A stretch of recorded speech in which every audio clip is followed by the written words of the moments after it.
Did everybody get an agenda? Where there's. Thank you. Full house today. Thank you. Exciting. Thanks, Deb. Hey, hi. How are you? Hi, I'm well, thanks. Got our name plates Yeah. right in front of us. See, I don't have that kind of band, but I have this. Assembly. Oh, well, these are, I've got all sorts of bands, like in any kind of mood I'm in, I can change. Yeah, I know what jury duties.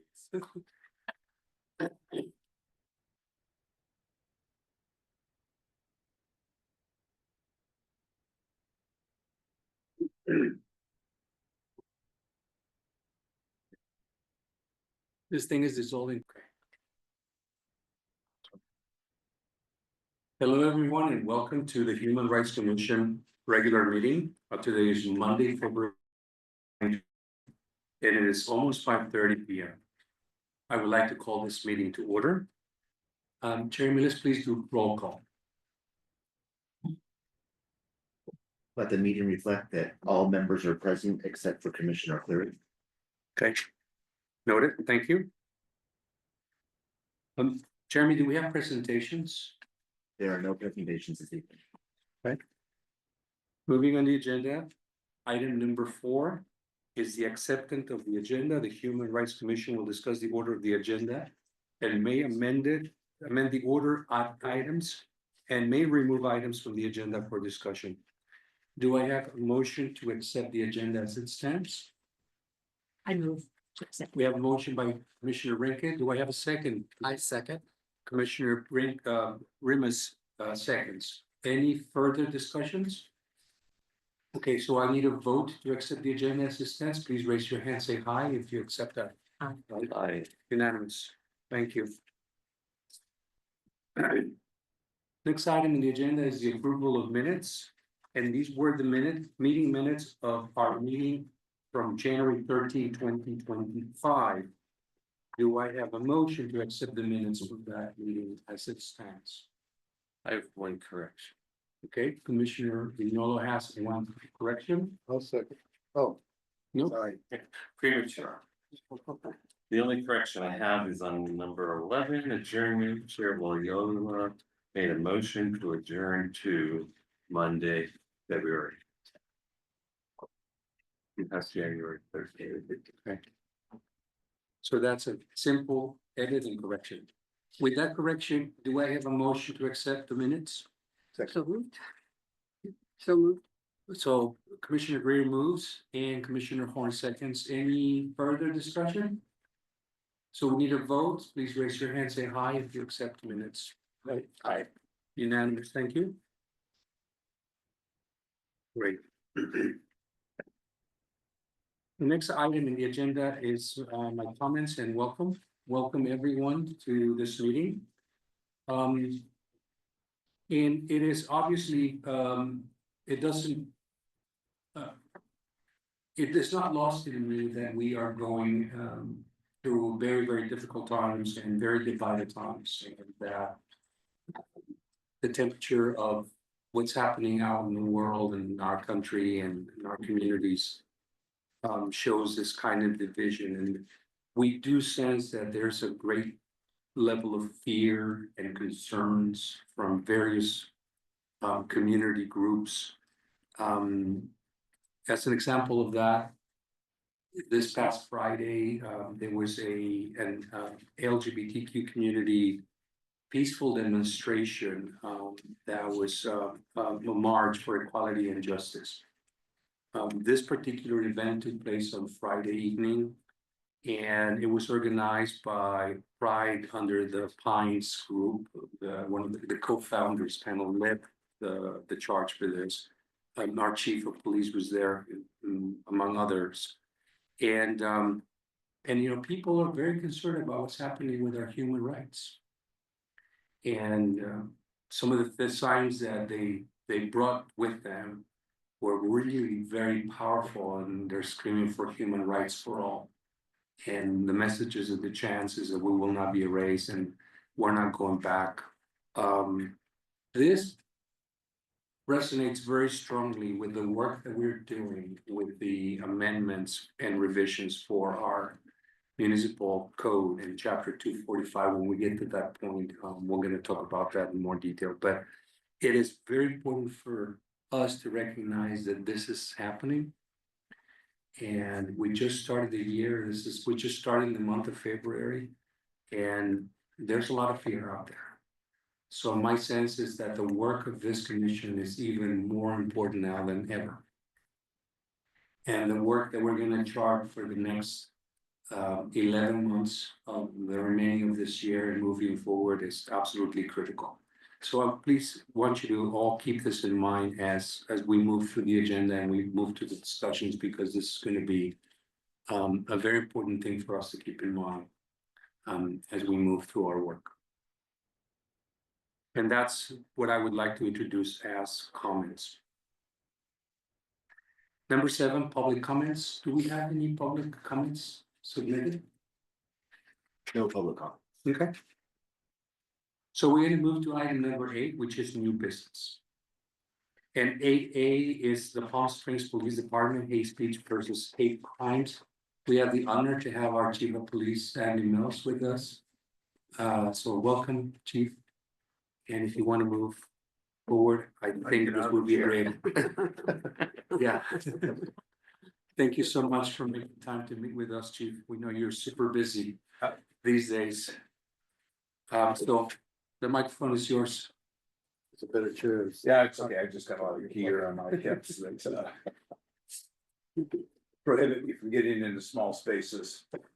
Well, first of all, Human Rights Commission, thank you for the time and the opportunity to come and address you and to talk to you about some pretty important things. And talking about hate crime, and I have some data in front of me that I'll be happy to share with you as well. We are at a very tenuous time in our nation. A time when people are terrified of being who they are. And when we see events take place and policies change that cause us grave concern as a people, we know that we're here in Palm Springs, where a lot of our thought is pretty consistent, and that we want to make sure that people are warm and comfortable and understand that this city will protect them. And that our community will stand strong and united together with us with a strong front, including its police department. And like I have said before, and I want to say it again to this body, we will walk behind you when it's appropriate. We'll walk next to you when it's the right time, but we'll walk in front of you when we need to. So we want to make sure that this community completely understands that this department is here for you. We serve you. It's our pleasure to do so, and we take our jobs very seriously. Regardless of how we grew up or where we grew up or what we believe. It's our responsibility. So we'd like to start off by defining the difference between a hate crime and a hate incident. We document both of them as a police department. A hate crime is when a crime takes place that is motivated by hate. So if I punch somebody and say that I don't like them because they're Jewish or Christian or Muslim or whatever. We have to determine based on our investigation whether it was motivated by that or whether they're just saying that and as a result of the interaction. Sometimes it's difficult to tell. So we document both of them regardless. A lot of times we'll get people saying things like, well, this person, committed a hate crime against me because they said I was, whatever protected status that one can think about. Well, that might not necessarily be a crime at all, because people have a right to free speech. As disgusting as it is, and as terrible as I personally view it, they do have the right to say whatever they want. Now, there's always a consequence with that also. I don't have to serve you. I don't have to let you in my business. I don't have to like you. But I, one does have the right to say that. Might not necessarily be a crime. Now, let's change the facts just a little bit. If I, surround you with 10 people who are yelling at you, now we might have a crime. And it depends on what they're saying, because I'm intimidated now. This purposefully, an event to try to intimidate the person. And under 415.3 of the Penal Code, that might rise to the level of a crime. words likely to cause a fight. Now, it's pretty skinny and it's probably not gonna get prosecuted, but our job is to document, it's the DA's office job to prosecute. And a lot of times people in the heat of the battle will say things that often they'll regret later. And so again, it's trying to understand the difference between those two. But if you commit a crime, like you beat up somebody and rob them because they're transgender, we will prosecute that. We'll do all the extra additional charges, the add-on charges, enhancements, to make sure that they're prosecuted to the full extent of the law. And then again, we turn the whole package over to the DA's office. And then they decide whether or not that crime gets prosecuted. Hate incident, we get several of those a year, a lot of them, where somebody drives by and says, you know, yells a expletive lead about the window of the car. That's not really a crime, but we still document it because we can glean intelligence from it. For instance, if a vehicle drives by and they yell something and we say it's a green Ford Focus with California license plates. We'll check the flock cameras to see if we have green Ford Focus near that location. And we might be able to figure out who that person is. And if we are able to figure out who that person is now, are they part of a hate group? Or was it just some kids driving through the neighborhood, being idiots? So we use that information to be able to try to vector in on people who might be here to do our community harm. So all of it works together, and we try to do everything we can to make sure we're doing that. In 2023, we had 13 hate crimes. In 2024, we had 10 reported hate crimes. Now, we also recognize that there are probably people who don't feel comfortable coming to the police to report hate crimes, and we accept that. And we also recognize that for a variety of reasons, people don't want to report it. Sometimes they're just embarrassed. They didn't handle it properly, or they felt that they should have done something and therefore didn't want to report to the police. Of those in 2023, bias motivated crimes, 2 were anti-LGBTQ. And I can leave this with you, Mr. Chair. 4 were anti-Semitic. 1 was anti-Christian, 1 was anti-white, 4 were anti-Black, and 1 was anti-multiple race or other group. 2024, anti-LGBTQ, there were 5 hate crimes. So you're seeing a significant increase between 3 to 5. And the 2 were anti-Semitic, 2 were anti-Black, 1 was anti-Hispanic. Those are the crimes that we report to the federal government for our community. The concern for me on that is that we saw a pretty good increase in from one year to the next. Great, it's not a huge number, but it is a significant number. So far this year, I'm aware of 2 crimes that appear to be hate crimes. They're currently investigating them. We arrested several people for the one hate crime, and the other was the flags being torn down at the cultural center. And we've seen other ones that have been reported on social media. We've contacted those persons, and it turns out they were probably not hate crimes. But it's still concerning because of the location and so forth that those took place. The types of crimes or the types of environments, 2 were verbal slurs, 1 was damage to a building, 3 were graffiti, 6 were threatening communications. In other words, somebody got an email or a phone call that wasn't an in-person deal. And then 1 was a swastika, and that was in 2023. 2024, 3 were verbal slurs, 4 were damage to buildings and vehicles. 1 was a swastika, and then 2 were harassing communications.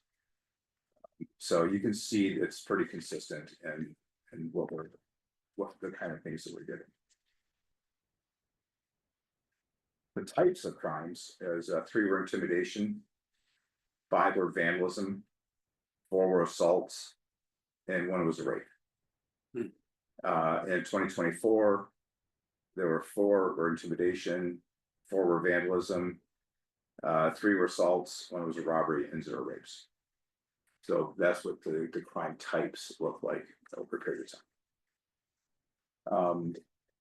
That's kind of what we have. Let me give you this a picture from the threat environment that I see. I think there are 2 substantial things that we're facing. One is because of the tension in the Middle East, with between Israel and Palestine and the surrounding countries now, Lebanon and Iran and so forth. We are seeing a significant rise in tension in hate crimes against the Jewish community and the Muslim community around the nation. It's certainly more against the anti-Semitic than it is the other. And I don't know if you saw the Super Bowl yesterday, but Kanye West did a commercial that he had a QR code for people to go to. We spent $8 million on that ad. I was told. And you go to that and it was nothing, it was a swastika on a shirt. So again, things like that will influence others to act out.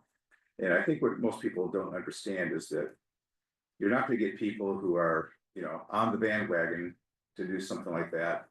But it's the small fraction of people who don't have a lot of balance. And when people say things that are outlandish, there's that 10% who take it to heart, and 90%, well, obviously the guy doesn't want us to do that.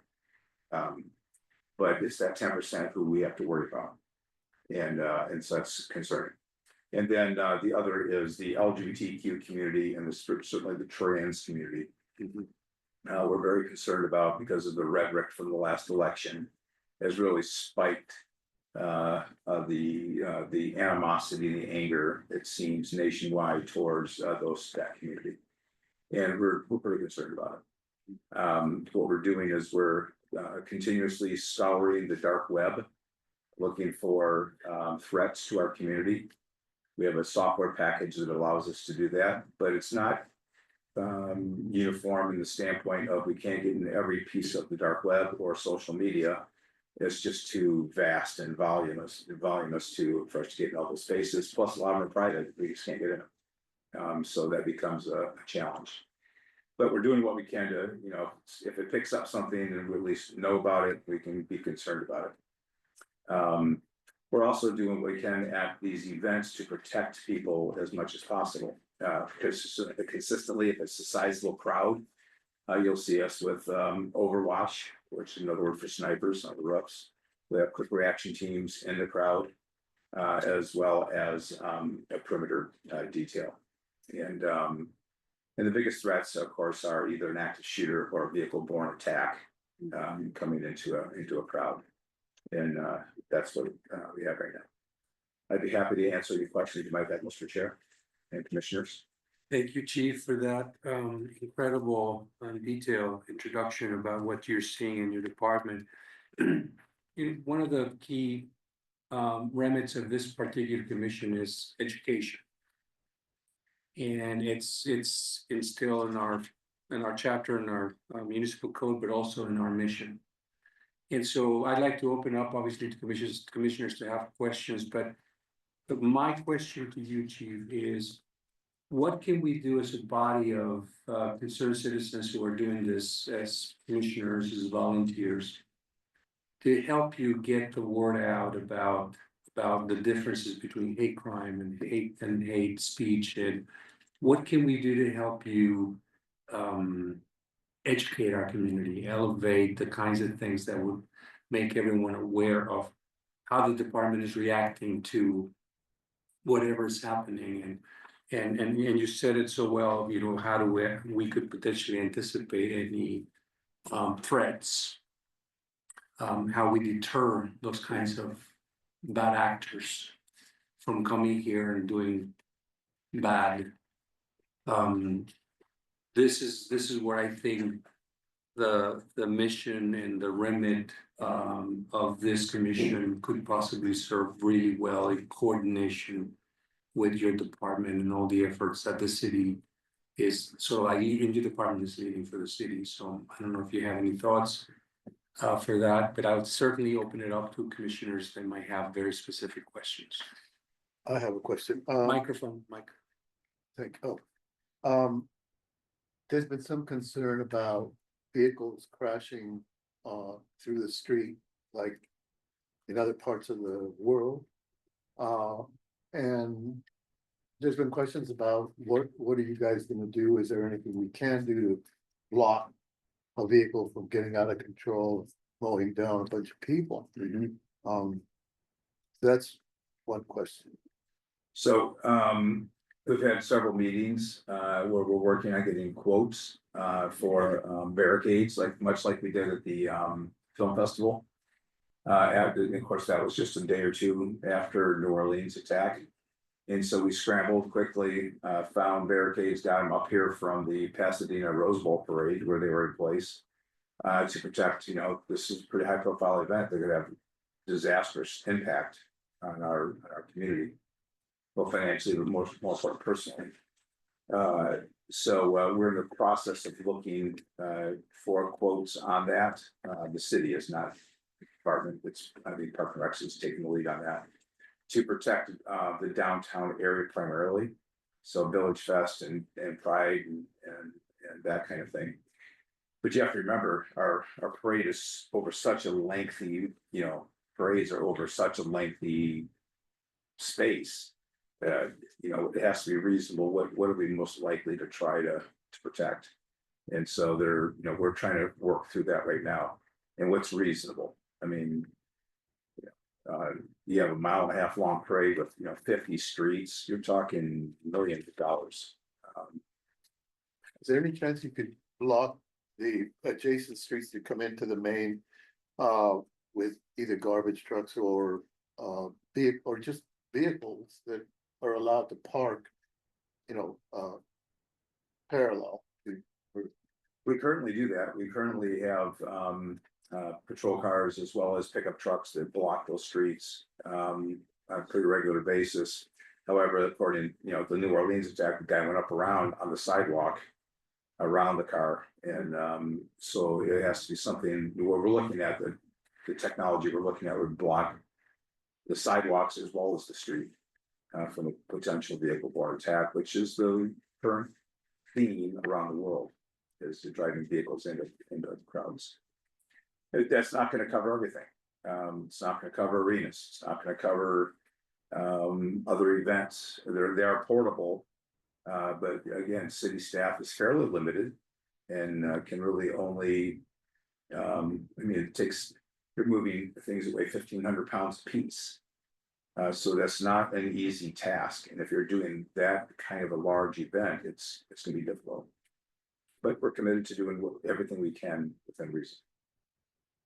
I have a couple of questions. It has to do with, number one, are the people that convicted of hate crimes, were they local people here from Palm Springs, or they were from elsewhere? And the second one is the DA, I guess I'm not asking for any judgment, but the DA is the one who's responsible for pursuing these further. And with our Sheriff Bianco and the strong pro-Trump contingent of people around us, it's a little bit worrisome. That's why I'm kind of pursuing that question. How do you think about other municipalities near us, Riverside County, in fact, that might have a variant point of view or have more tolerance towards some of these hate crimes? I don't know all my colleagues that intimately, but I can tell you this after 40 plus years in law enforcement.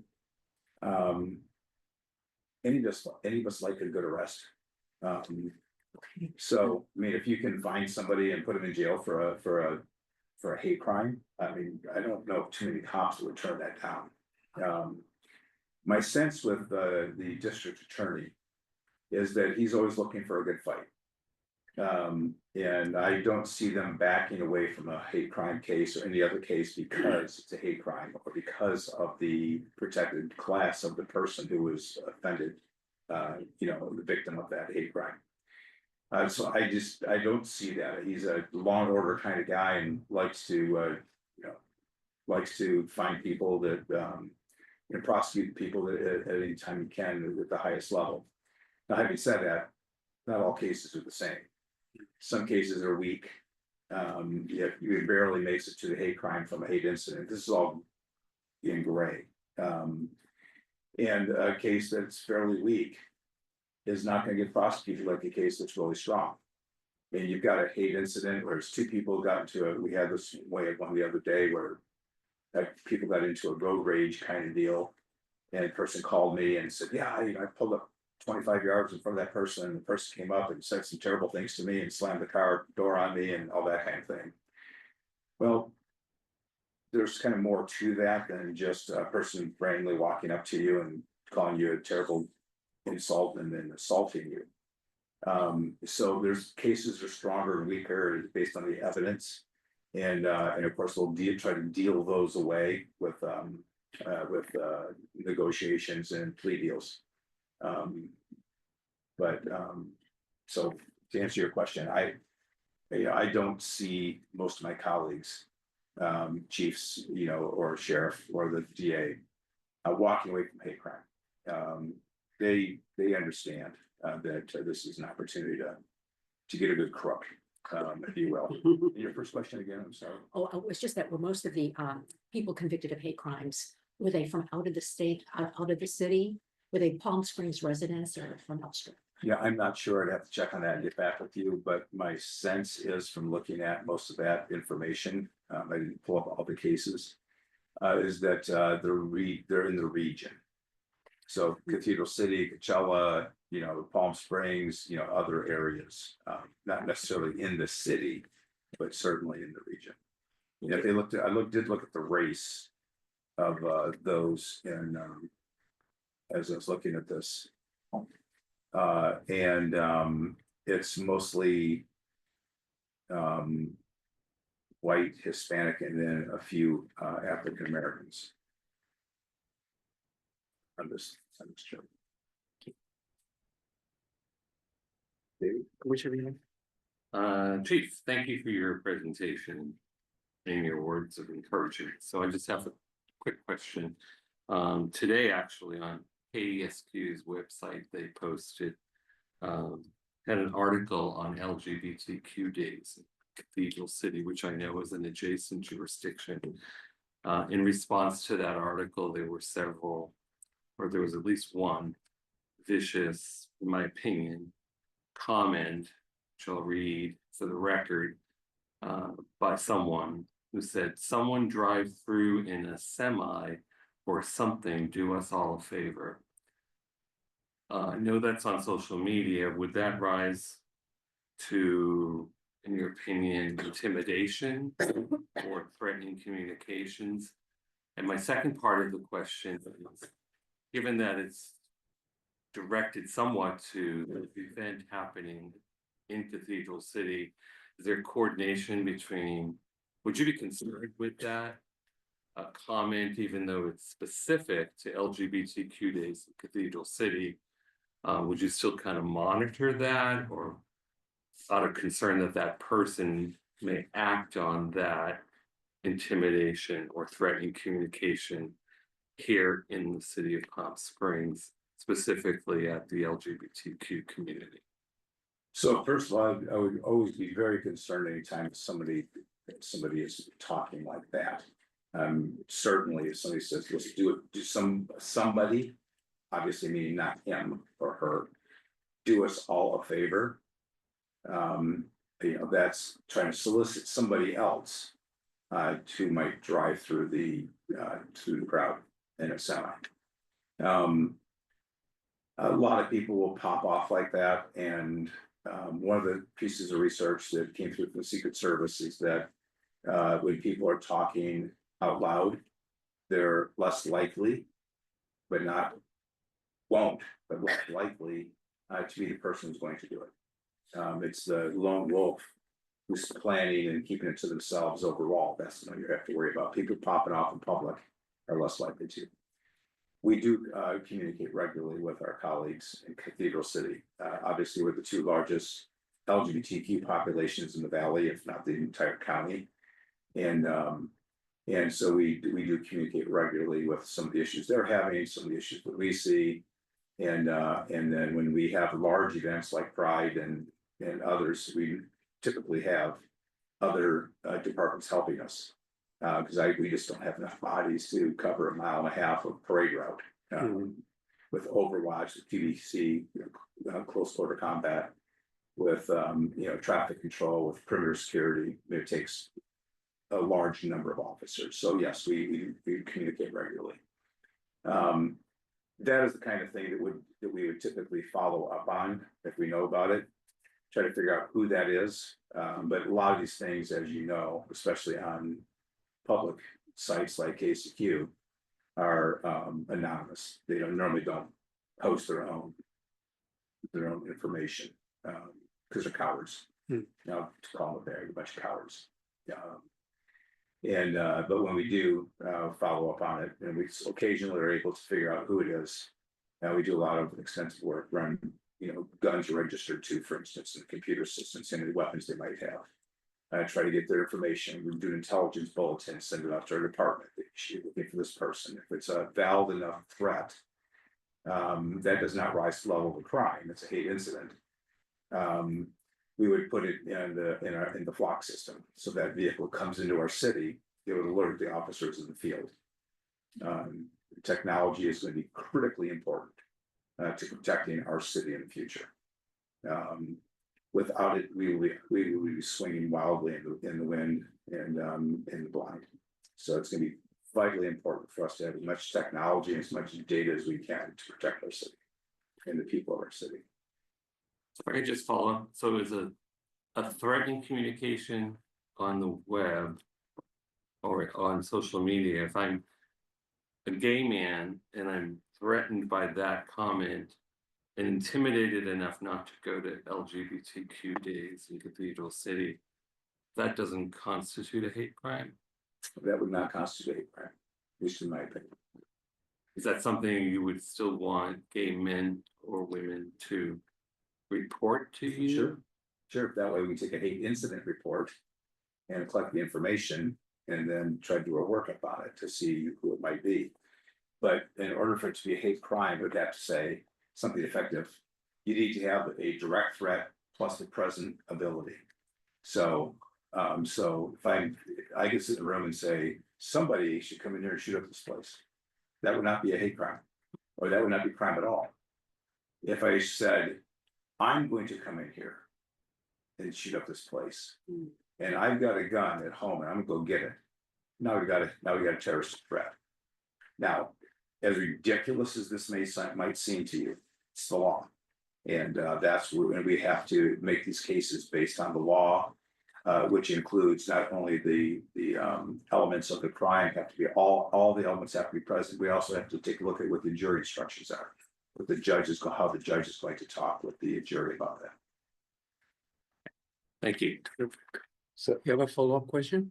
yeah, could I just piggyback on Cathedral City, because tonight there's a meeting at City Hall with the chief regarding an incident, kind of a serious incident up in the Cove with a lady with a megaphone and her husband, and they've been intimidating the neighborhood, and I believe they started knocking down the wall that divided the two houses, so there is some, there is vandalism thing.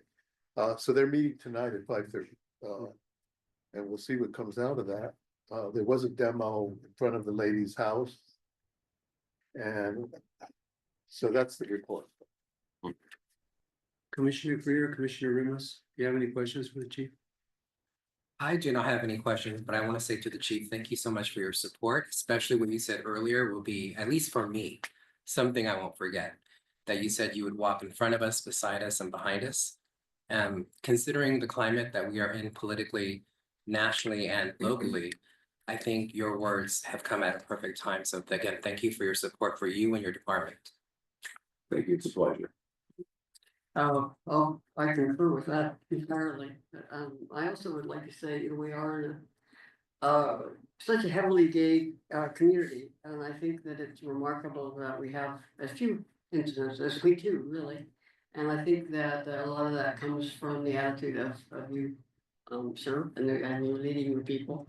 I think you've been a very positive force for helping us to keep that under control. I'm also glad that you're aware and looking at anti-Semitism, which is rampant in the country. And of course, we do have quite a large community of Orthodox Jews here that are obviously targets by their outfits and their actions. So they're easy targets, as well as a very large Jewish community in Palm Springs itself. So I'm glad that you are looking at both of those elements, but I think that it does reflect your leadership and the fact that the police have made a stand and said that they're not going to accept this kind of behavior. So I commend you and thank you for your service. You're welcome, it's a pleasure. Any further questions for Chief? All I have to say, Chief, is that we're so grateful that you're here sharing all this information with us, obviously. And again, just to reiterate that we would be so happy to help you, take this information and propagate the information. This is part of the mission of the commission. Anything that we can do to get this word out, to help us educate our community, to help them understand what is available, what is the department doing. In any form that could be, from the brochure, the information that we have on our websites, talking points that each and every one of us can take to our community events when we go out into the community events and we put our badges and we're representing the commission, helping that message really carry forward, I think is going to be really important. If I may ask, if anyone has anything to report to the police department, again, if you can remind us in for public record, how will people communicate and where to contact? If there's an email, if there's a phone number, how can people get in touch and report anything? Well, thank you for that, Chair, and a couple things. One is, I think one of the things that you can do is just what you're doing now. Having commission meetings, talking about it openly, going to your community meetings when you're representing the commission, putting this stuff on your social media. The hard part is communicating evenly against all genres. This is a Facebook crazy community, so that seems to be one of the best places to be, but there's other places obviously also. Best way there's a couple of different avenues to report hate incidents and hate crimes. One is the non-emergency number for the police department, if it's stale. In other words, it's happened in the past, it's not happening right now. I believe that is 760-8116.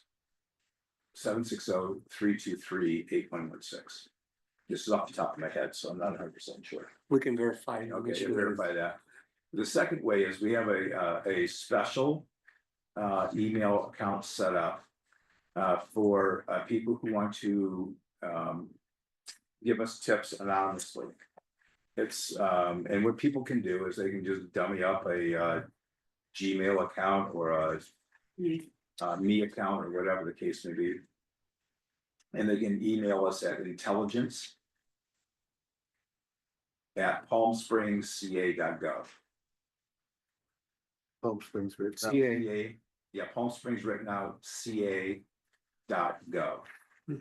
And that goes right to I have two officers who collateral duty as intelligence, specifically concerning the LGBTQ community. So they will get their job is to run to ground, and we get tips periodically on both LGBTQ and anti-Semitism, and we run those to ground. We leave no stone unturned. We push as far as we can, and if appropriate, we will get a gun violence restraining order and go take every gun from the person if we think they're a threat to our community.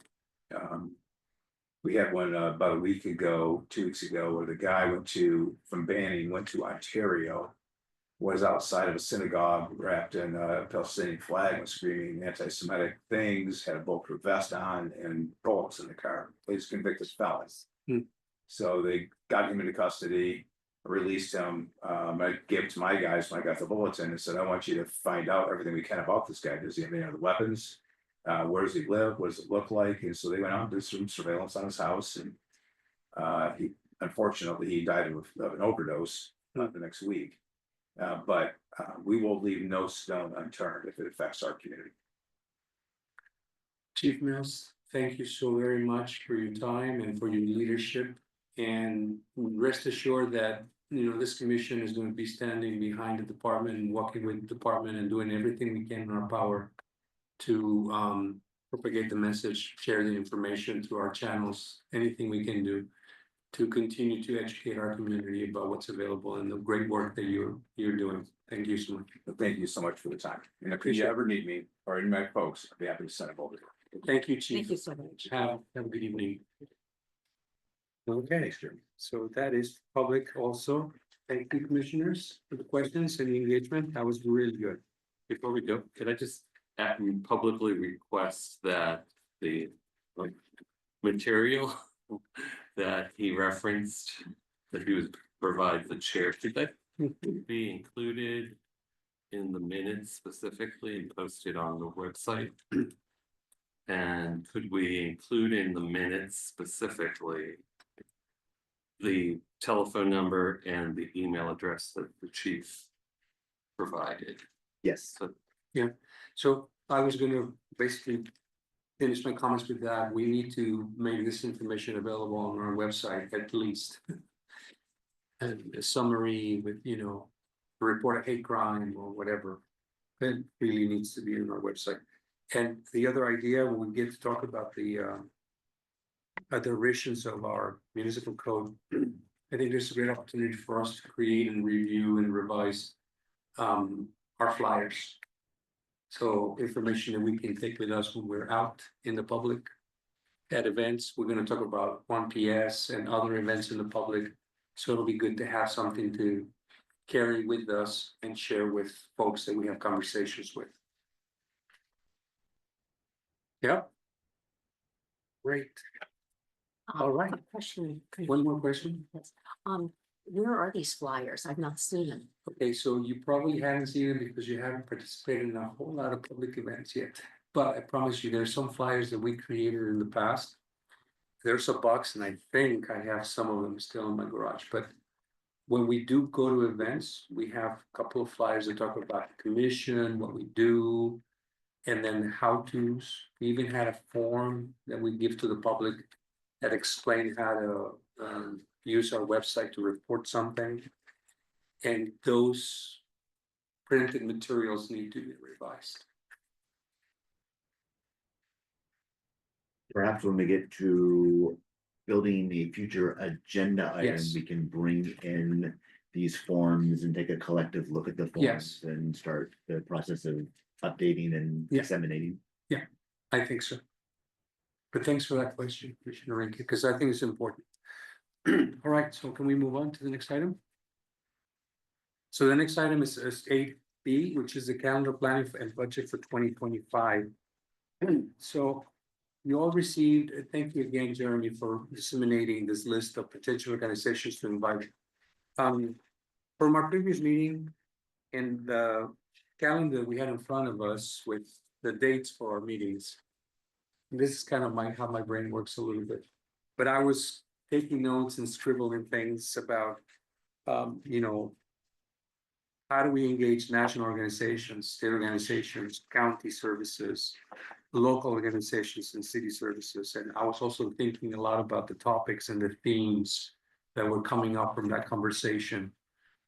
And then finally, sort of kind of trying very hard to put a list of events in some kind of order that we usually see them in our calendar.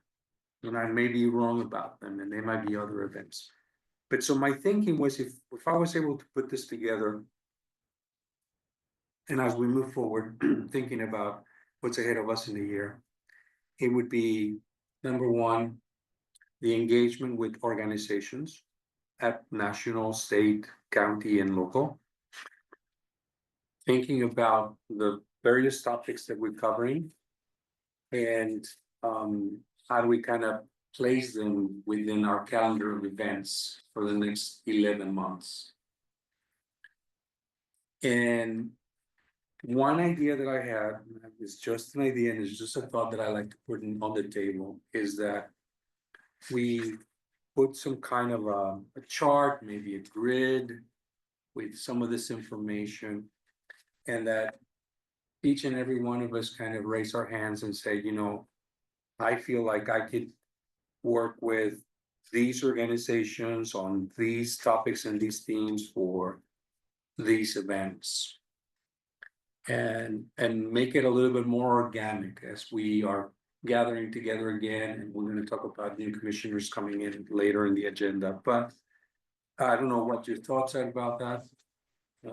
Maybe this is just one simplistic way to get us organized about what's gonna happen in the next 11 months.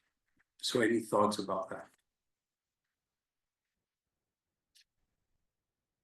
I know it's a lot. Are you suggesting that in lieu of what Jeremy's put together in terms of this calendar that goes out through December 8th? Was that based on some of this, Jeremy? It's my understanding that what we're talking about is augmenting the document that you have in front of Mhm. you. This one, Yes, so that's a Okay. calendar of Mhm. all the meeting dates that we have for 2025. In addition, thought it could be good to start filling in some of the blanks that, you know, at the last meeting, we had said perhaps March, we could have Equality California come in, so now firming up. At this meeting, we'd like this group to come in, who's going to reach out to that group and see if we can coordinate someone to. You're going to have contacts, maybe I'll have contacts, we could. Figure out what months we want to do what, who's gonna reach out to who, Mhm. so we can ensure that we have some like similar to the police chief coming in and giving a Mhm. presentation. Does that answer your question? You Sort don't of. convince. Sort of, yeah, well, I thought, yeah, so we're basically taking from this document, the. Potential organizations to invite and trying to plug them, right, into this, into into yes. this document right here. this Yeah, there you document, go. Okay, which we only have.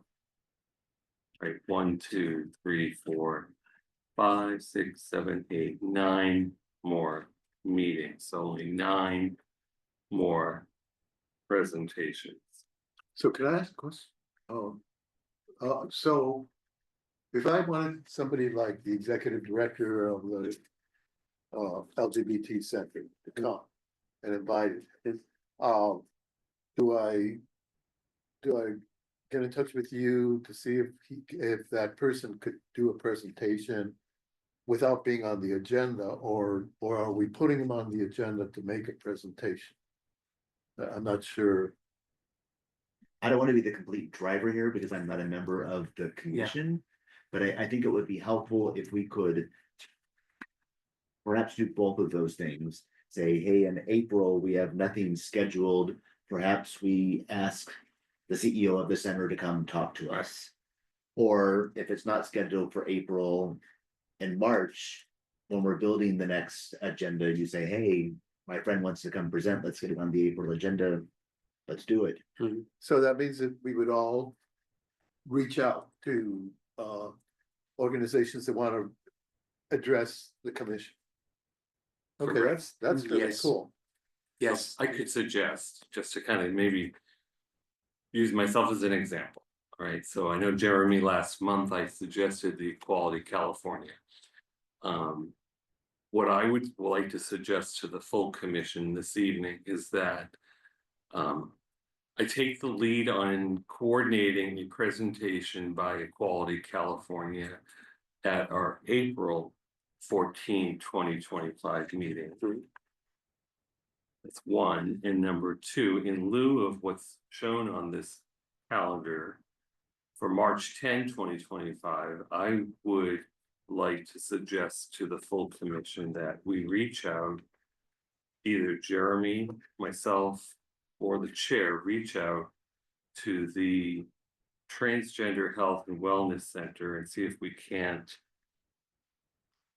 Get a representative from that local organization to come speak to us, present at the March 10 meeting, because I think particularly given the climate and the impact on our local trans community, I would like to reach out to them and see how we can partner with them, assist them, and have a conversation with them.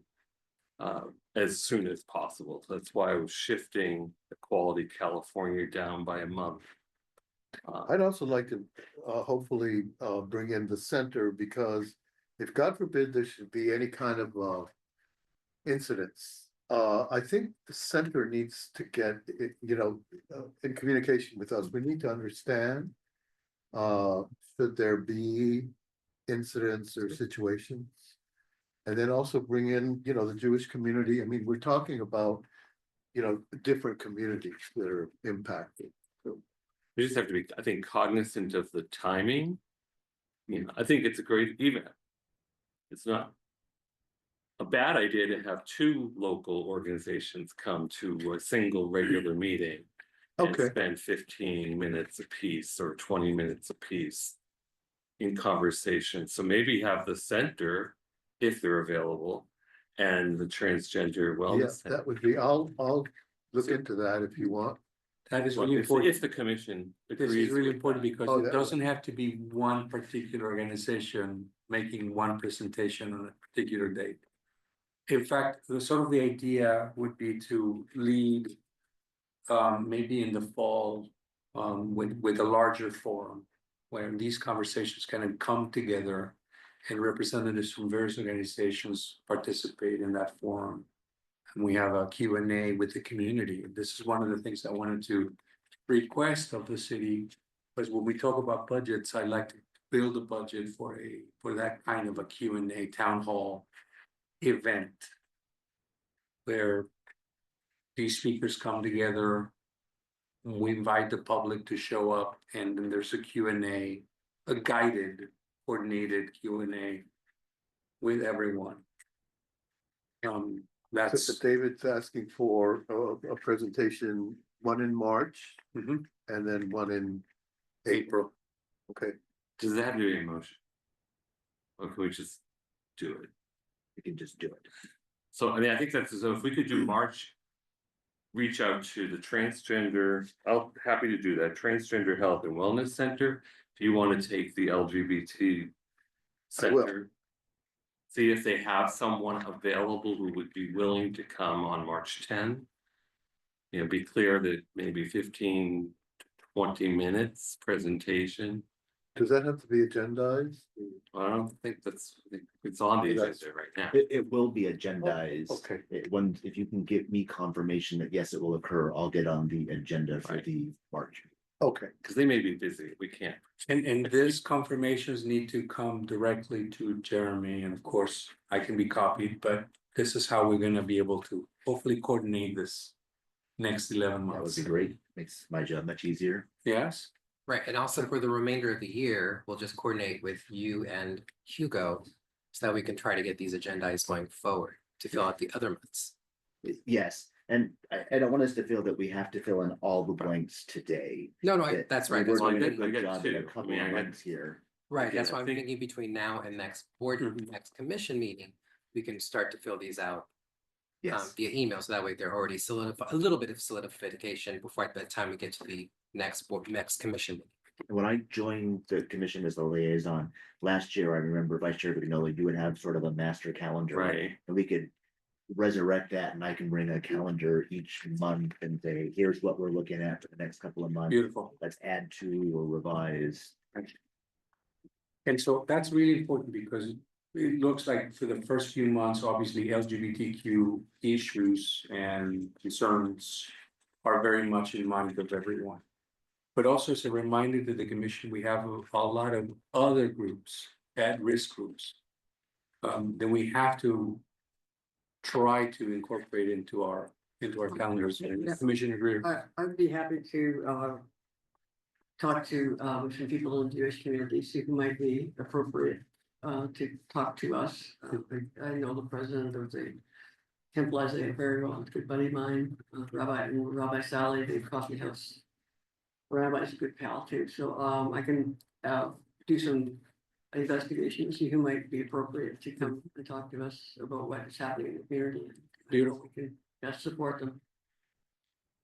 So I just want to. So March would be taken. We have a placeholder, we'll confirm and let Jeremy know and copy the chair for April 14th. You can tentatively Pencil and Equality California. I have a contact. I'll confirm it tomorrow. I'll let Jeremy know. I'll copy the chair. Very important, I had an exchange with Mike Thompson, who already had an event with Tony Hong, which is the executive director of Equality California. Okay. And Mike promised me that he would forward our information to Tony. So that is already started. But if you're going to follow up with your local contact, just as a brief mention. Okay, I will do that. Okay. And then for May 12, Mhm. tentative again. It is one of our at-risk populations is senior citizens, elderly. Mhm. I would like to suggest to the committee that I take the lead on inviting Riverside County Office of Aging. David, I think that we really need to address anti-Semitism prior to that. Well, we can do June 9th for the Riverside County, Yeah, I mean. That's it fine, can if be you think. available. I'm just trying to I've been plug for in 12 years, so at least for I'm the next familiar few with months. it. so we have some Dave. targets. I think we have other, I have some suggestions as well. Yeah. If you go through the whole calendar, it's signing. Okay, Okay. We're not signing on the dot Okay. right now, please. Okay, the one thing is the navigation center presentation would be able to also coordinate some of the other people, the homeless nonprofits. Having a constellation, a couple of presentations. So I can take one of those dates in July or September.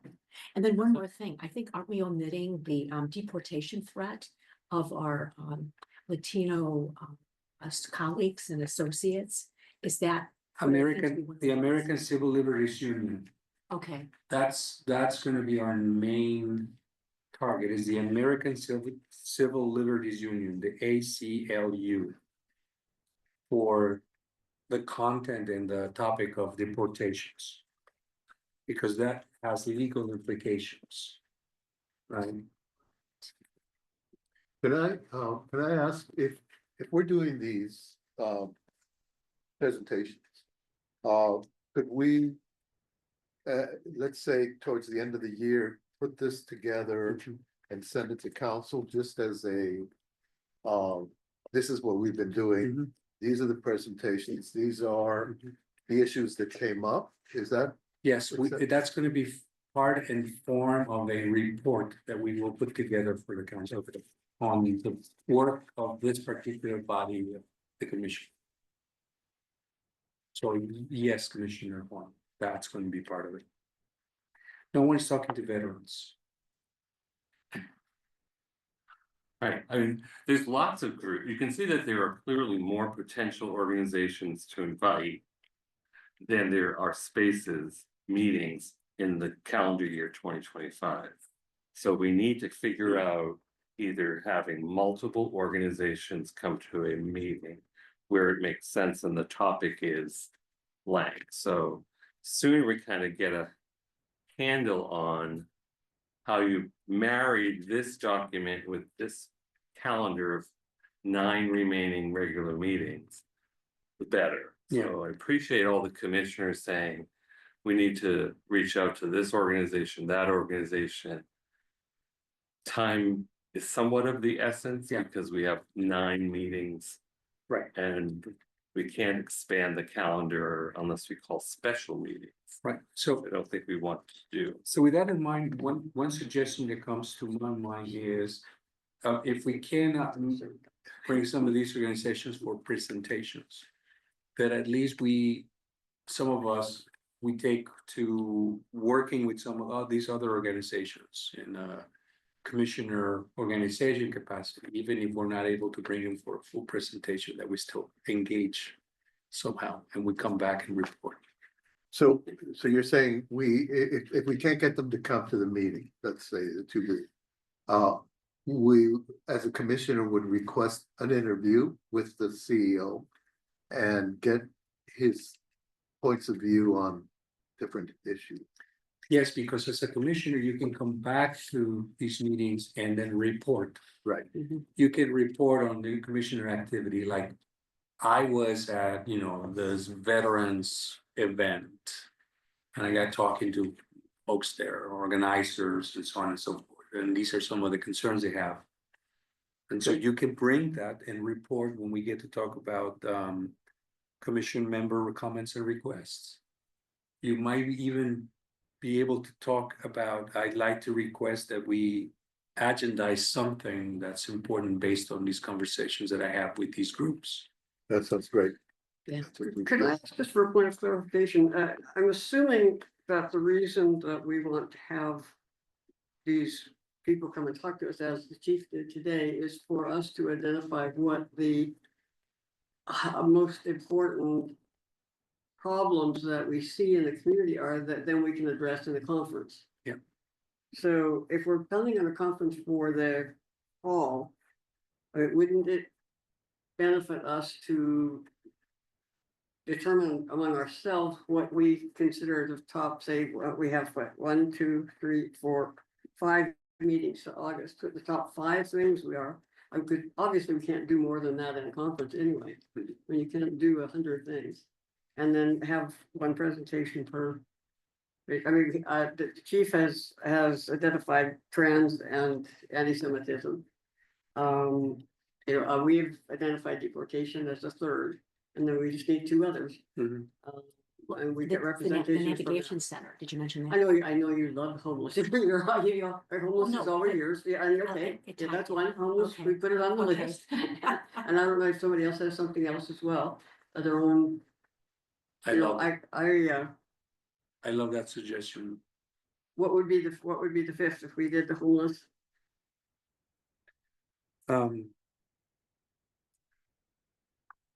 We don't have anything on The you. highest importance for us. Immigration. Well, we got that on the immigration. I don't know, do veterans come to that level? Is that, I mean, there's an awful lot of organizations that are helping veterans out here. Everywhere. Do they come to that level? Do we talk about seniors? Again, seniors has become pretty nebulous. It's pretty nebulous kind of thing. We've kind of got to focus in on what, I mean, it's almost like a whole conference itself, because you have health issues, you have transportation issues, you have social issues, you have so many issues. I And mean, also senior be- community, like the Office on Aging, it covers so many things, everything from Meals on Wheels to counseling to economics support. I mean, tremendous spectrum. Maybe we don't need to have more than 3. Maybe 3 or 4 is really all we can deal with and focus in. The highest things I think in the news these days are transgender, anti-Semitism, and deportation. I mean, those are 1, 2, 3 is what's making the news. The homeless are very important, Carlotta, I promise you, but they seem to have taken a back seat to some of these other things. No. And I'm not sure why that is, but I'm thinking in terms of the agendaizing. I know, yeah. It is, that we cover the scope of what human rights includes. That's Absolutely. all I'm saying. And perhaps maybe that 4 is where we need to go. I Keeping think, in mind that the homeless are always an issue out there for us. I think a theme that's gonna be coming up with all of these people coming in is gonna be the funding. And how that impacts, the organization. And they're gonna obviously mention that because funding is gonna be cut, and their concerns are gonna be. So, Mhm. but that's just an aside from the human rights issue. Bobby, what's your thoughts? All these are great. Mhm. All of these are great ideas, but I think at this time, we should just probably give our ideas to Jeremy and copy the chair. And that when we meet next meeting, we have a more solidified Good. agenda or a solidified sense. calendar. Because there's so many important issues. Sure. They're all important. They're all important. I mean, I'm glad that David and Mr., Horn got the next 2 months occupied. But there's so much going on, and we have like limited space, but I think if we just go ahead and streamline it, and just go ahead and email Jeremy and copy Hugo. That way we have like all these selections in front of us, and I think we could probably streamline it at the next commission meeting. Yes. And just a comment that I think But Trevor, no, you brought it up. We don't have to limit ourselves to just one presentation at a Mhm. meeting. Mhm. I see us at times getting boggled down with, oh, there's only 10 meetings left. But let's take advantage of having an hour or 2 hour meetings. One thing we didn't discuss yet is perhaps we can start at 5 o'clock instead of 5:30. We do have authority to do that now. Okay. So maybe that gives us an extra half hour for an extra presentation, so we can do more than one presentation in a meeting. It's almost like. It's almost better to look at the meeting schedule and. Select a theme for the meeting and then backfill. Presentations by groups that. Subject matter experts in that theme. And invite 2 or 3, maybe 4, if we go to the extended meeting. To present on their work on that theme and what can we do to assist them. It's my suggestion. Is there anybody in the Hispanic community that represents the undocumented workers that, Mhm. that we could reach out to for? And I don't know if there is an organization for undocumented. I don't personally know the answer to that, but I'm sure we can do some research to figure that out. Because they're getting, obviously, they're Alianza is the petrified, they're primary. just. Their lives. Alianza is in Coachella Valley and they work with immigrants and undocumented migrant workers. So they would be. What's- My suggestion for first reaching out, if we wanna. Have a group come and speak above the. David, what is the organization? Alianza. Am I saying that right? Yeah. So if we say we wanna learn most. I'd work on that too, if, Okay. eventually. So lots of ideas, obviously, and I don't think we're gonna have a shortage of content topics to discuss in the next 11 months. So obviously, we'll figure it out, some of the priorities and what's coming up, and if we can confirm the presentations, and I'm speaking for presentations, not just one. To make sure that those upcoming meetings really become very substantive. That would be great. And again, my goal as the chair of this commission is that in the fall, we would be able to have a town hall Q&A with the community where these expert matter experts come and take questions from the community. I'd just like to add, I'm on the ACLU of Southern California website. Their issues, criminal justice and drug policy reform, economic justice, equity, education, First Amendment and democracy, gender equity and reproductive justice, immigrants' rights. The ACLU is really a powerful organization that can help us stay abreast of what's going on. And I would suggest they be a central part of the town hall. Yeah. It's, take a look at the website. It really condenses what we're trying to accomplish. And the other thing is that they don't have to be here in person, right? We can invite them to do a presentation over Zoom. That's true. So. That you is know, correct. I would like us to, I like your idea of the fall. Conference and. Because that takes a lot of planning, it would be helpful and a lot of budget. That we kind of start thinking about when you wanna have that, working with Jeremy. To develop a budget request. Sooner rather than later. Yeah, because, is there a way we could have, coffee and donuts and, an incentive to. bring Well, yeah, people I think in? those are the details, let's try to Okay. nail down the date and the What about a venue and the. Yeah, what about a special committee to, I mean, a special meeting to just kind of deal with that, maybe for an hour and a half is what I would suggest. So, Dedicated time, a special meeting. The organizing of it, Filling it, yeah, the organization, filling in the I don't know if details. Jeremy could probably speak to this, but perhaps it's a subcommittee of 1 or 2 commissioners to work with Jeremy. On putting together. Details of a fall conference or whatever you wanna call it, forum, town hall. Before we get there, would it be acceptable to the commission if I spend the next month doing some research as to how we pull this off?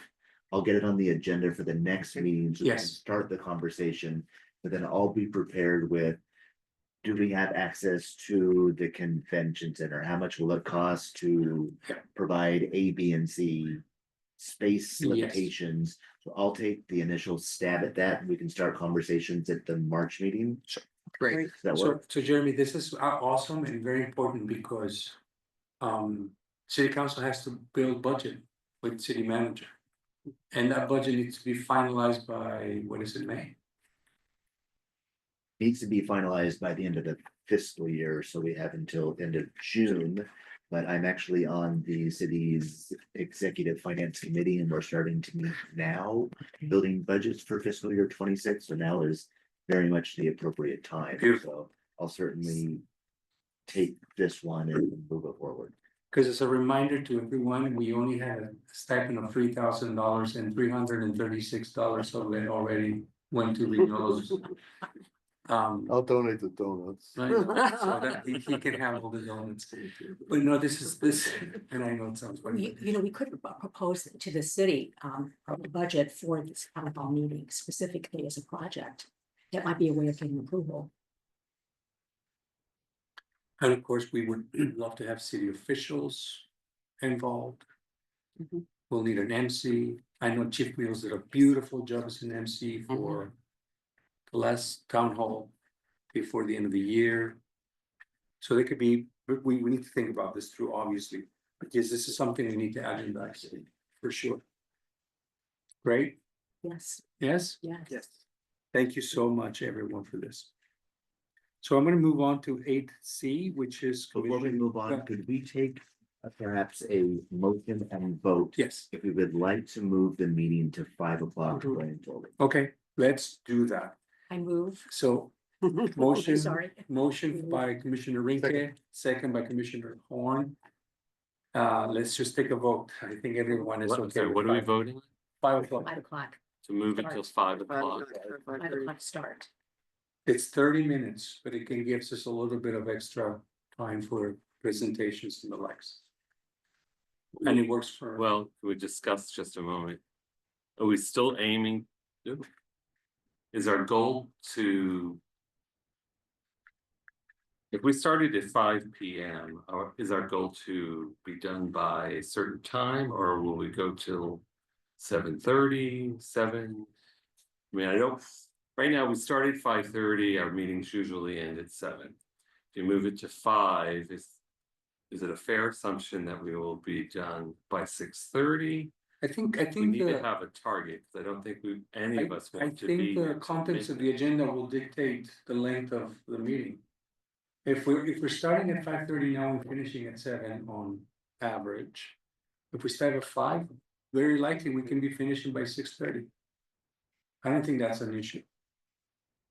I mean, it really, it's better, I mean, unless anyone really feels very strongly that we shouldn't. I agree with starting at 8 p.m. because it allows us a little bit more space for discussion. We're always sort of in a hurry to get finished by 7. Just a little bit more latitude in being able to vet these discussions.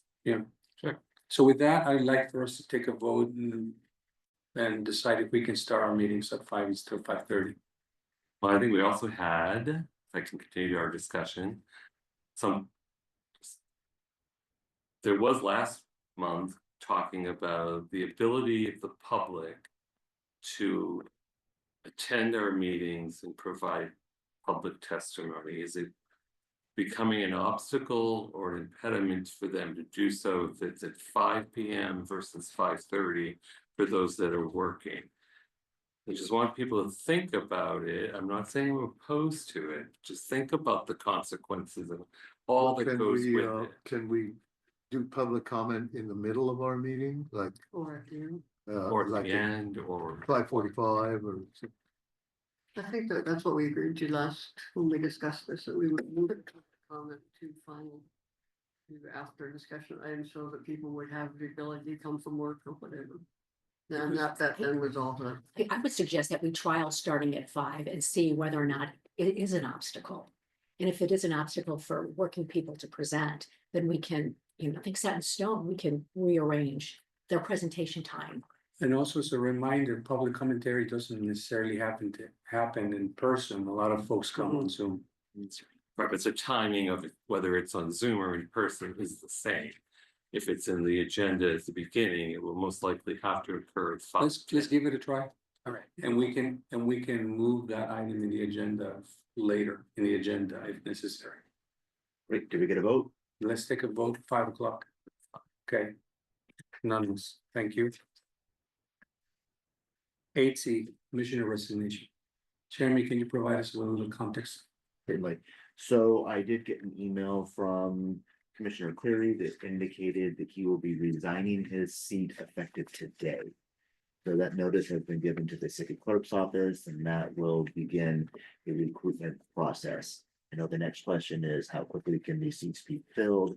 That I do not have an answer to, but I can confirm that the mayor and the council are aware of the number of vacancies that as of now exist on this commission. Okay. So right now, just for clarity, it's entirely in the hands of the mayor pro tem, and the city council. Okay. Any additional comments to that or questions? Well, I just want to say that it is on the agenda for Thursday. The resignation of Commissioner Cleary.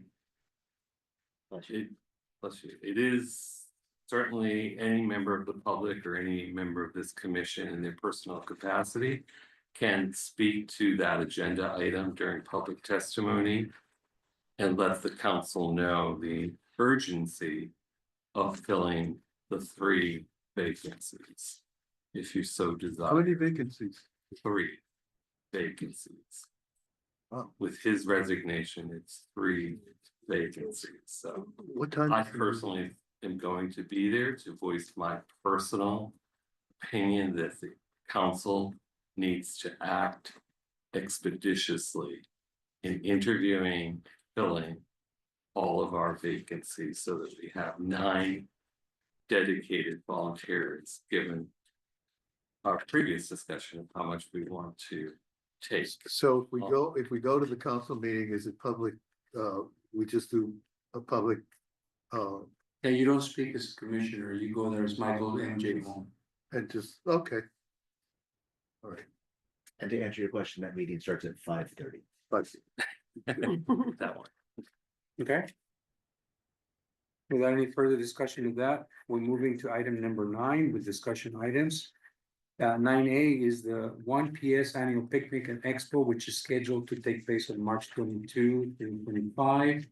And just a quick reminder, we have participated in the 1PS Annual Picnic for the last few years. Last year it was Commissioner Rimas and myself. The year before it was Vice Chair Vigneault and myself. We do have an assigned space. We now have a canopy to protect us from the sun. And we're just there really to talk to the public about the commission, what we do as commissioners, provide the literature that we talked about. This is a good opportunity to talk about, we need something to give to the public.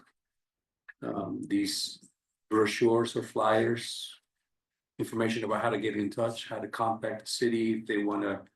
Now that we know that there's a dedicated number and an email where people can call in anonymously to report a crime or hate speech or whatever that may be.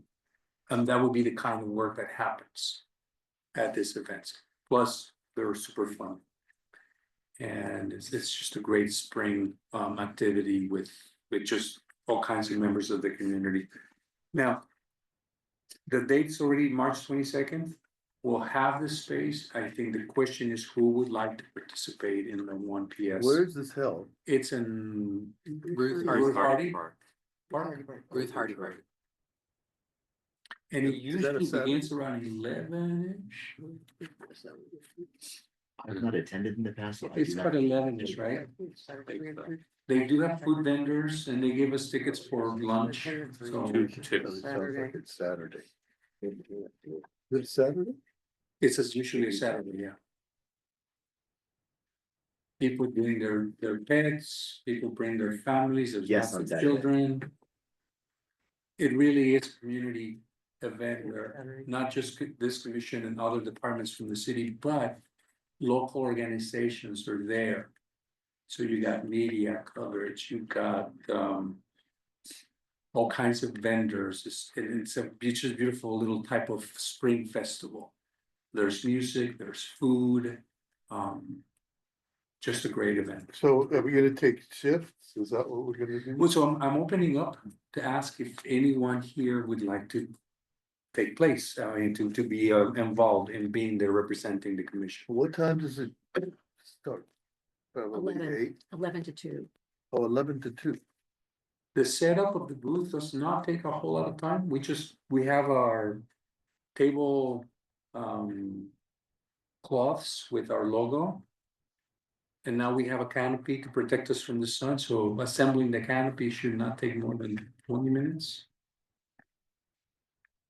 Getting the information on the table ready. I mean, Bobby, how long did it take us to get ready for that? Oh, few minutes. Just a few minutes. I'll already be there, so I'm happy to spend some of the time at our booth. Okay. So Jeremy has already has the sponsor and exhibitor registration form. So In terms of registration, it's all set. it's all set. I mean, So it's just a matter of who else besides. drop in for 5-10 minutes, it doesn't matter. Okay, great. That would be a great experience. So Commissioner Rinke and Vice Chair Mignolo will be there. We get the lunch ticket. You get the lunch tickets. Well, I'll come in. I mean, I'll come in. Yeah. I don't know. And also remember, it's a good opportunity for you to walk around, talk to folks, introduce, shake hands, kiss babies. I can probably be there. If we get really creative and we decorate our booth, we can win a prize. But Now, that's not gonna kill I don't me. have that. chance. I have a disco ball. My inner Butch loves football and not decorations. So that's essentially it, right? We don't have to take a vote for this. It's just No vote is necessary. no vote necessary. Great. Let's go finish this strong with 9B, the update to the revision of the municipal code. Now, Jeremy, thank you for sending the revised document. It's our intention to provide you with additional feedback to the revisions. So at our last meeting, we went over the current revisions or proposed revisions to the code. And this body did give some feedback to me, and I've gone back to the city manager, the city attorney, and other staff members, and we've continued to work through the code. One of the comments that we made at the last meeting was on the section on domestic partnership. And Commissioner Ricky, you led some of the conversation where we talked about making the language match up to the Secretary of State's website so that they were similar. And talking a little bit further with the city attorney's office, we determined that by doing that, we fundamentally change what individuals signed up for under the code. So when people became registered domestic partners under the code, they signed up for A, B, and C. If we make changes, we're saying, hey, no, you're D, E, and F. So city attorney recommended that the language describing domestic partnership that's currently registered here in the city should stay as is. Another thing that we discussed at the last meeting, I think Vice Chair Vignolo, you brought it up, was the codification of the awards.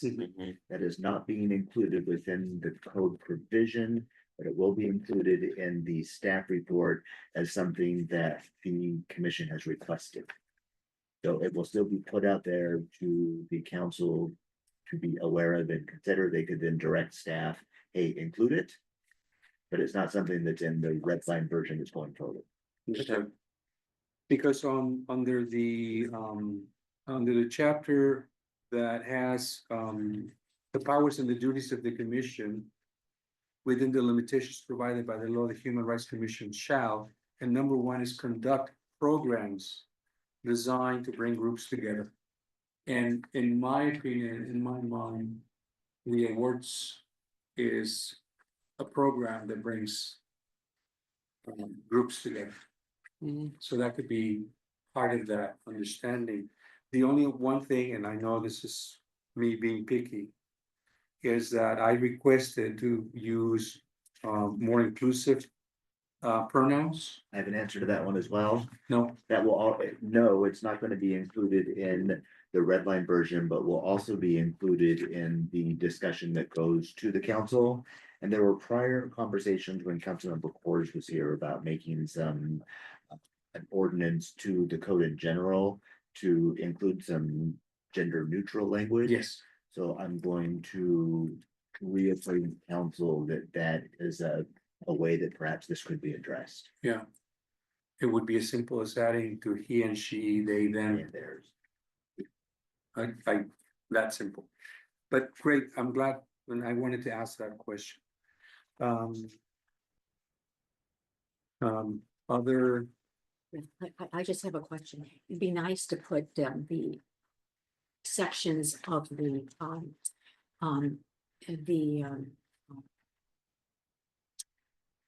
of the domestic partnerships, maybe as its own category, because it's kind of distributed throughout here. I think it dilutes out the major work that we're involved in addition to asserting the rights for these domestic relationships, which are important, but it's incredibly detailed. And again, I feel like it diverts your attention to, you know, the other areas that we're really looking for as human rights. You can see that it was a very powerful consideration. It was so important, but who knows what the future will hold, right? I'm just thinking about, for purposes of clarity, putting all the issues related to domestic partnership in its own area, but not important, but for clarity. Clarity. and following on that, one idea is, how do we disseminate the information that domestic partnerships are still a viable option for folks that might not be considering marriage? My sense is that a lot of people are still not, or may not be aware that domestic partnership is still a viable option. A lot of people might be thinking that went away in this way when marriage equality took place. And it might have new significance in our changing political environment. So how do we communicate that to the public? And is it through our website? Is it through another flyer? Is it all the above? It's a question Is it the question to me or to the? to the commission. I think once the city council adopts any revisions to the municipal code for us, then I think it would behoove us to update our material to promote all of our functions, including making the public aware that the domestic partnership provision still exists. There can be found for detail. You can find more information in these chapters, and we're certainly here as a commission to help you navigate that process if you so choose to do it. But that's my take on it. I think the chapter 2.45 draft that you gave us, it's fine as it is. My only question would be, at what date do you anticipate presenting it or putting it on the agenda for council to consider? It will be on the council agenda for the next meeting, so not the meeting this week, but 2 weeks, so I think it's 27th. 27th, February One. 27th. Thursday. That, It says Thursday, February 27th yes, at 5:30, right? at 5:30. So wonderful. I'm Go ahead, go ahead. No, I'd just like to follow up on what Commissioner Rankin said, because I agree that the domestic partnership has too much, not verbiage, but the way that it's presented makes it too much. That's the whole purpose of the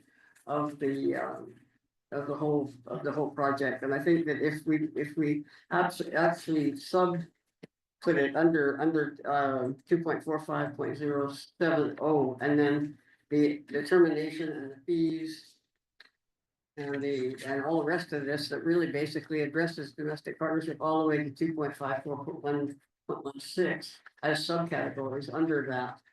it would make it like just one of the things that is done here, rather than the whole thing, and I agree with you, 100%, and I think it's important, because this does give domestic partnership.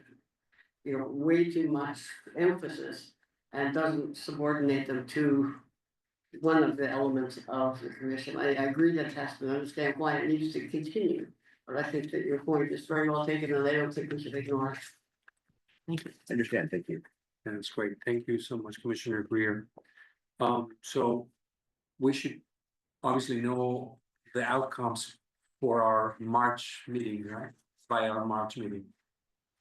From whatever the council decides and, no? It'll be It's not gonna happen? it'll be a first reading at the it's gonna be a discussion item, so the council will be able to Okay. talk about it. Be a first reading of an ordinance, assuming that there are no changes, that'll then be put forward through a second reading and then be effective 30 days after that. But as for the March meeting, as I will have some sort of feedback to provide at the March meeting as to what happened on the February 27th meeting, whether it's being pushed through unchanged, whether there's going to be some revisions to it. But yeah, at the March meeting, I can provide at least an update. So we'll keep this update for the March meeting as well. Yes. Great. Thank you so much, Jeremy. I don't know if you have any other questions or comments. Shall we adjourn? Okay, so I need a motion for I'll move adjournment. to adjourn. So before we adjourn, perhaps we can have any commissioners that would like to identify items for a March. Speak now or hold your peace. Um, Commissioner Horn and I worked to modify the Yes. the community service award. Yes. And we really skinnied it down and really are anticipating input from the Thank rest you. of the committee. That might be a lengthy discussion. But suggest we agendize it and maybe half the amount of discussion. Beautiful. Great. Fully supportive. Yes, please, let's. We're gonna try to boil it down to less complicated, but we'll see. I'm not sure we can cap the discussion. What do you mean by cap the discussion? I'm gonna say limit it. How's that? How would you limit the discussion? Can you put that on the agenda for next meeting? Just, Well, you can So make a now- motion no. during the discussion Yeah. to continue the item to a future meeting. Oh, If it Okay, becomes thank you. too voluminous. But if we're looking at the March, if we're doing March meeting, we're looking at the LGBTQ center as well as trans health and your item. Are we comfortable with those three meeting discussion items? Yeah. It's Equality California, right? No, No. we're moving it. We moved Moving on? that Okay. to some So is it possible for the discussion of the community service program on March 10 I don't know. and the materials And that Human Rights Campaign. Commissioner, ranking Commissioner Horn have, can they Victory be Fund and- available to the commissioners and public in advance of March 10? So if Yes. anyone from the public wants to provide public testimony on that, they could do so at March 10th meeting. Yes, I can make it available as part of the published agenda. That at least, I think it's 5 days, I've been publishing on Tuesdays, so at least 5 days prior to the meeting that would be available. I would suggest that we first internally vet this before we make it available to the public. Yeah, No, I object. no, it has to be part of the packet with Okay, the agenda, the minutes and materials for us to read. Yeah. And the packet. I don't think you want to have any kind of internal No. vetting. Where the public doesn't have an opportunity to see what you're. No, no, no, none of that. We'll do that last year. if you're still ideating, on what this should look That's fine. like in the last version. I was just thinking that you'd want a more formal presentation for the public, but I understand the groundwork and everything. And just remember that this is the reason why it's going to be agendized so that we can have a healthy conversation and discussion about your proposal. Okay. And then if we don't arrive to a consensus and we can't take a vote, then someone will introduce a motion to continue this to the next agenda with those kinds of concerns, provisions, We don't have to resolve this in March. Hopefully we will. But it's an important thing. We already have received a motion and a second to adjourn. And does anyone have any other additional comments or questions? Having heard none, the commission will adjourn to a regular meeting scheduled on Monday, March 10th, 2025. Thank you so much. Have a good night, everyone. Good night, everybody. Yes.